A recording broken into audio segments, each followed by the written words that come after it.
Learn how to fix blue screen of death errors on the Toshiba Portege X30 with practical Windows repair solutions.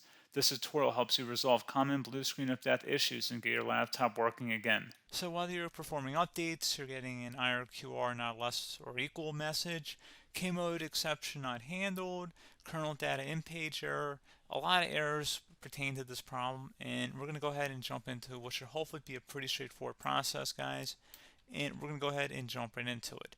So first thing I'd recommend doing would be to actually go ahead and boot to the troubleshooting utility on Windows 11. So if you do a hard power off 3 times in a row, Windows should automatically attempt to launch the startup repair utility. And if it doesn't find anything, it will give you the option to select advanced settings, in which case it will take you to a screen that looks like this.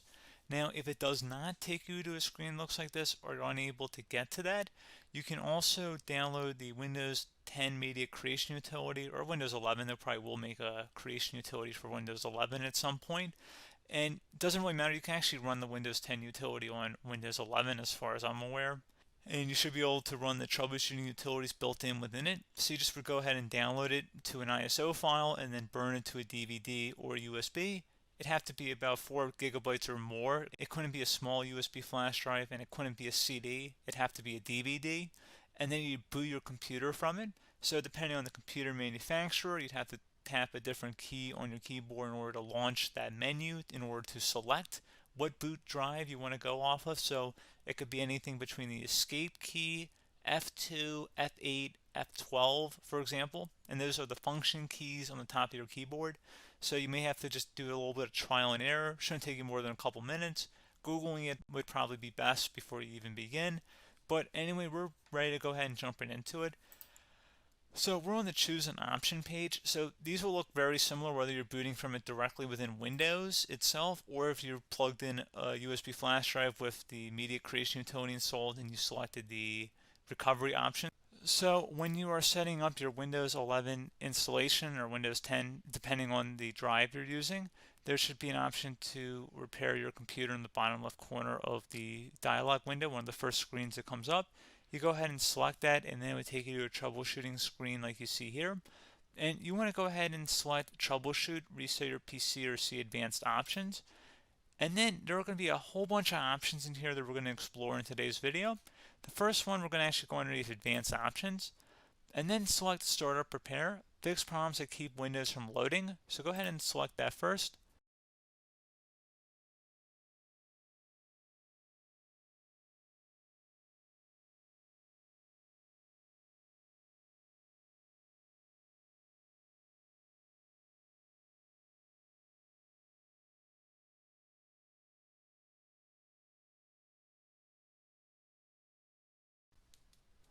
Okay, so you can see it could not repair our PC. That was our first option we could try.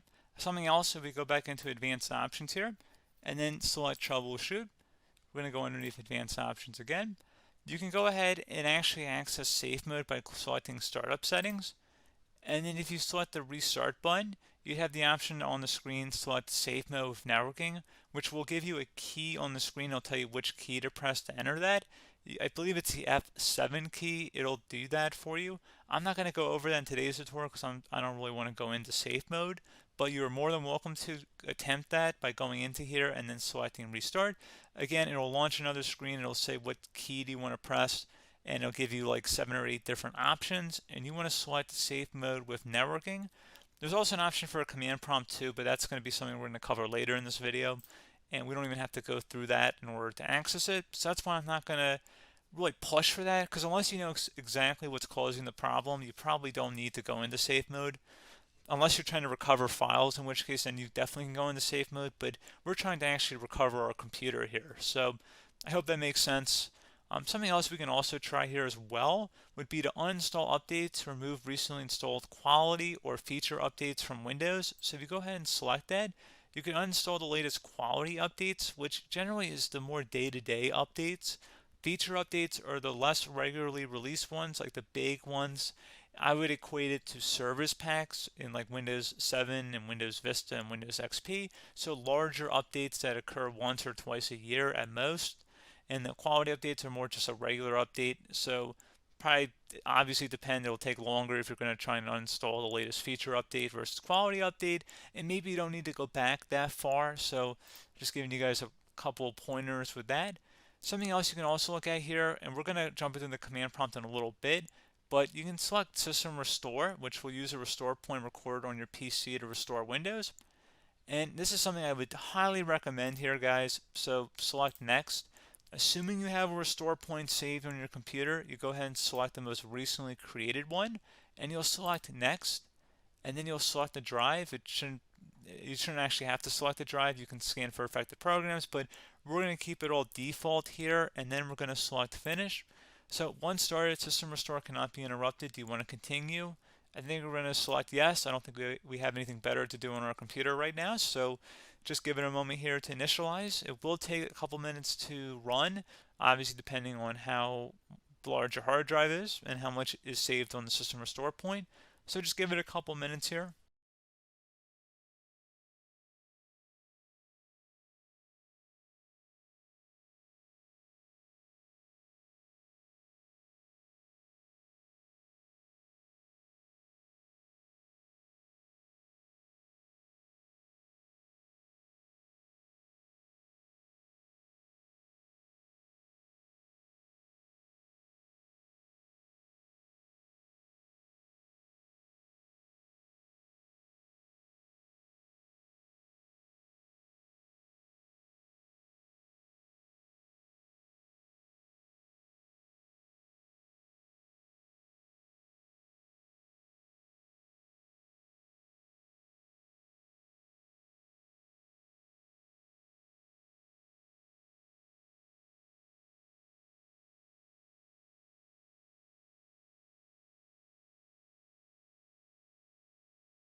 Okay, so you can see System Restore completed successfully.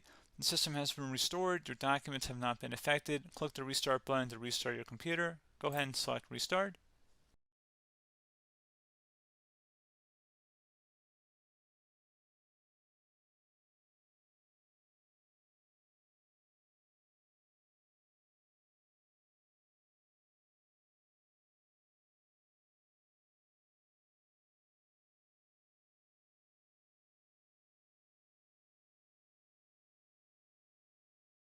Okay, so you can see the system has been restored successfully.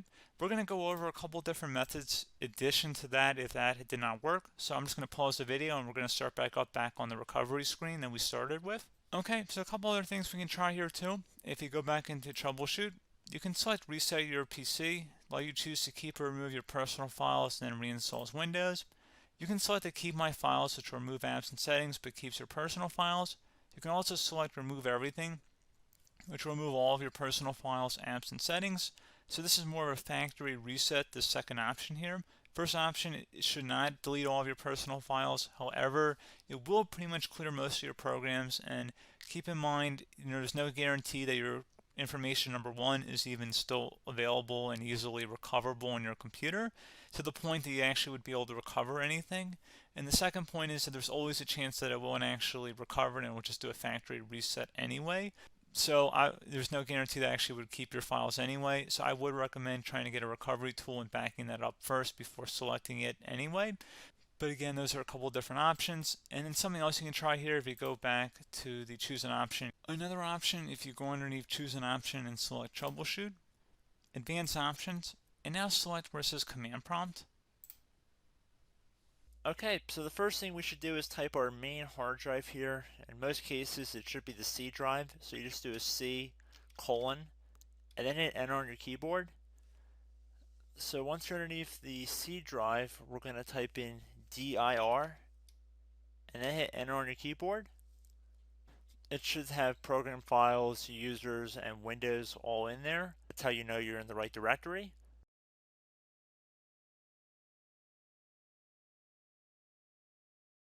In some cases, it might be the D drive as well, so just keep that in mind.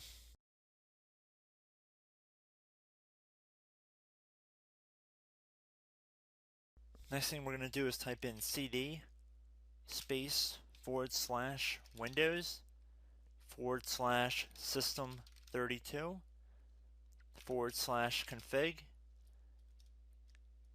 and then you're going to hit enter on your keyboard.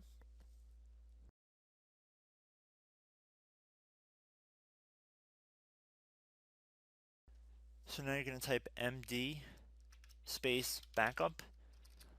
If you've seen other tutorials, it might also say to put down md backup. That's because the backup name is pretty common when you want to back something up. So you can name this whatever you want, doesn't have to be backup.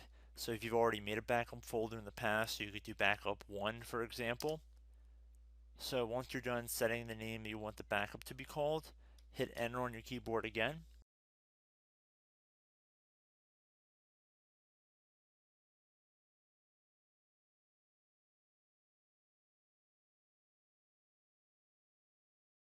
At this point you want to type copy, C-O-P-Y, space, then you want to do the star symbol above the 8 key, then do a period or a dot, whatever you want to call it, then another star sign, and then another space, and then type backup, and then hit enter on your keyboard.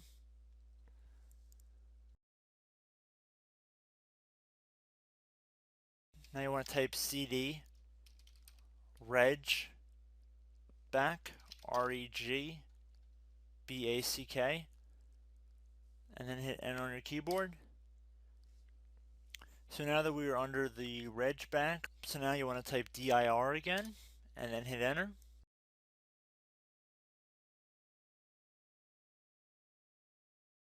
So now at this point we're going to type copy again. So copy, space, star sign,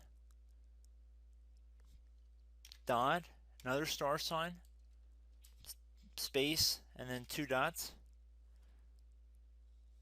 So we're going to type copy, space, star sign, dot, sign, star sign, dot, dot, and then hit enter on your keyboard again. So for overwrite, you want to overwrite all. So type A on your keyboard, so capital A, and then hit enter on your keyboard.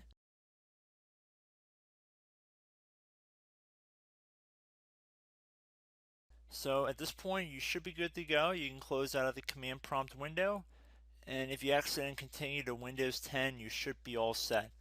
So I hope one of these 3 or 4 different methods we went through in this tutorial helped you guys out. Again, I'm not sure if you guys heard me earlier, but try to go back into your safe mode if possible and uninstall any programs you know might be conflicting with the Windows startup if you can get into safe mode. So just keep that in mind. Something very simple like that could be blocking up everything. So again, I hope this tutorial helped you guys out, and I will catch you in the next tutorial. Goodbye.